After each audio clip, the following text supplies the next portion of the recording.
Russia juice पीतो थई? ना मां पोइ पियां थी। ही अमीना बानी है न के कम जी कोन, पुठियां लगा थी न त पोइ कम कंदी आ, न त वेठी आ आराम सां बा। साईं अचे त हुनखे चवंदसि त मूंखे हिकिड़ी बानी ॿी खपे। ही हवेली आ, हिन में घणो कम आ, को फ्लैट त आहे कोन्हे।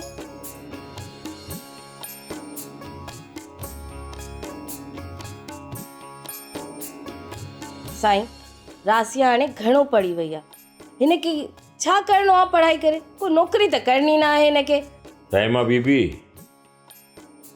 पढ़बो रुगो नौकरी करण जे लाइ न आहे, इल्मु हासिल कबो आहे पा। इल्मु शऊर ॾींदो आहे। हाणे ॾिस, पीर अहमद आहे न, उहो बि त पढ़ाई हासिल करण जे लाइ ॿाहिरि मुल्क वियो आहे, त छा हुनखे बुख आहे?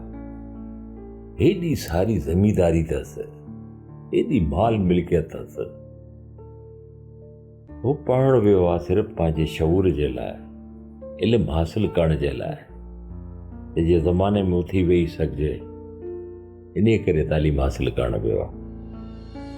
साईं ही लेक्चर मूंखे न ॾियो, मां रासिया जी माउ आहियां, ॾिसां थी त छोकिरी पढ़ाई जो ॿार नथी खणी सघे, हिन करे चवां थी त हिन जी शादी कराए पंहिंजो ॿार लायो। हींअर बेवक़्तो राग छाजे लाइ? हा,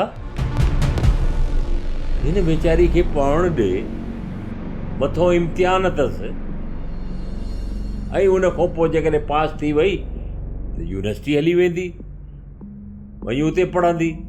पढ़ाई करणु, कॉलेज में पढ़णु को भार कोन्हे। हाणे महिरबानी करे मुंहिंजी न्याणी जी पढ़ाई जे बारे में हिकिड़ो लफ़्ज़ बि न चइजां, हिनखे पढ़णु ॾे, शौक़ु आहे हुनखे।